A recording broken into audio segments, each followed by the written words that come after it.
कभी कभी बड़ी विपरीत परिस्थितियां उपासक के जीवन में आ जाती हैं, सबके जीवन में आती हैं।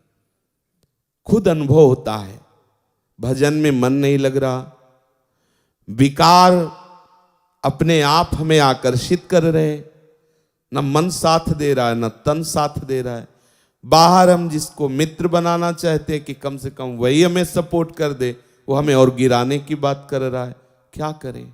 बिल्कुल असहाय, असमर्थ ऐसी स्थिति आती, पक्का आती, हजारों बार जीवन में आती।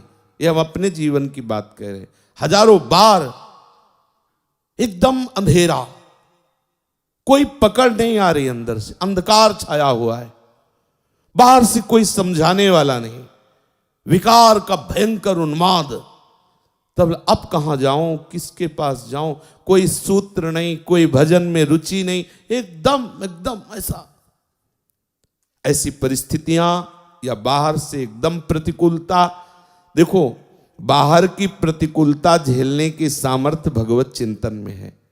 अंदर से चिंतन सरस चल रहा है तो बाहर से हम प्रतिकूलता सह जाएंगे।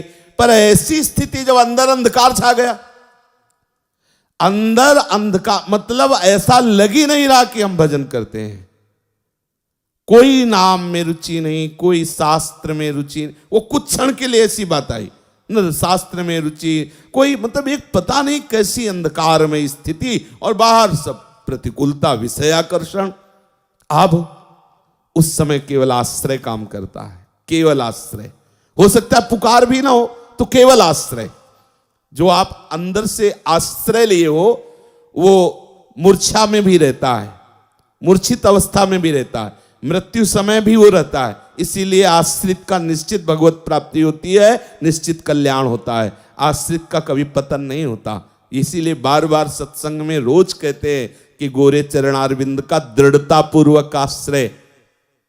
जैसे हमारी मृत्यु का समय है, मन बुद्धि चित्त सब मूर्छावस्था को प्राप्त हो गए, कौन भजन कर रहा है? आश्रय उपस्थित है।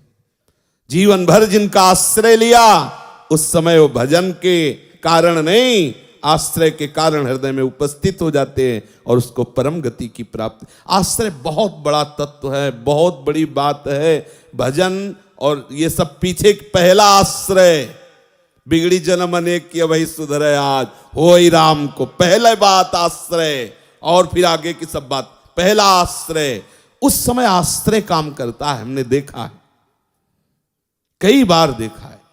एक बार हितधाम में श्री जी की सेवा में थे, तो ऐसी प्रतिकूलता आती, कैसे बताएं, बड़ी विचित्र प्रतिकूलता आती है। हम जिनके सहारे, उन्हीं से प्रतिकूलता। जैसे मेघ की बात आई ना, उन्हीं से, ऐसा नहीं, हटो चलो, अब इधर हटो, अभी इधर हट गया, इधर भी हटा। अब वो जो सरस चिंतन हो, अब कैसे जिए? श्री जी के पात्र मार्जन किए थे श्रृंगार करने के लिए, स्नान कराने के लिए। बस श्री जी की तरफ, यही श्री जी इनकी तरफ देखा, बड़ी गुस्सा आई। रोज इत्र लगाओ, रोज भोग लगाओ, या दुर्दशा हो ही जा रही, और आप ना उधर से ना, अरे कम से कम इतना तो चाहते हैं ना कि जिनके हम सहारे हैं वो मुस्कुरा दे। इतना भी नहीं चाहना, अगर इतना चाहोगे तो गड़बड़ हो जाएगा। बड़ा विचित्र खेल है।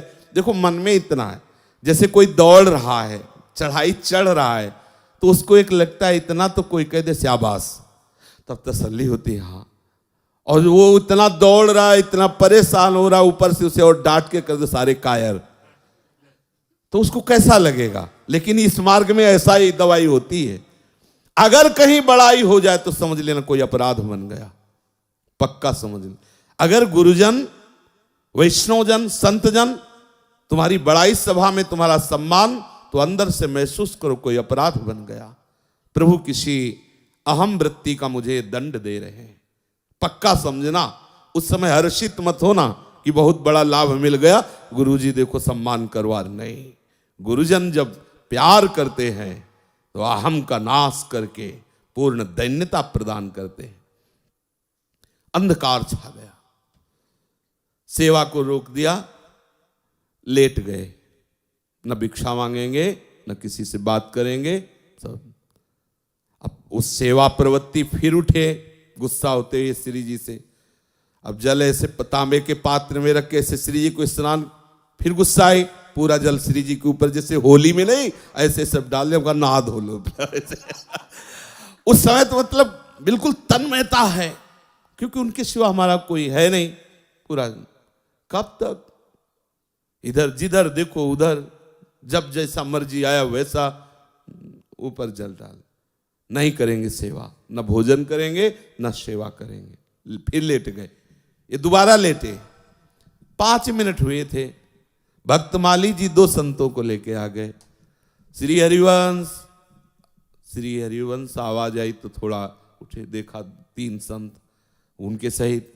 अब गुस्सा थोड़ी दिखानी पड़ेगी, और ऐसी चर्चा की कि रोते हुए सेवा शुरू हो गई।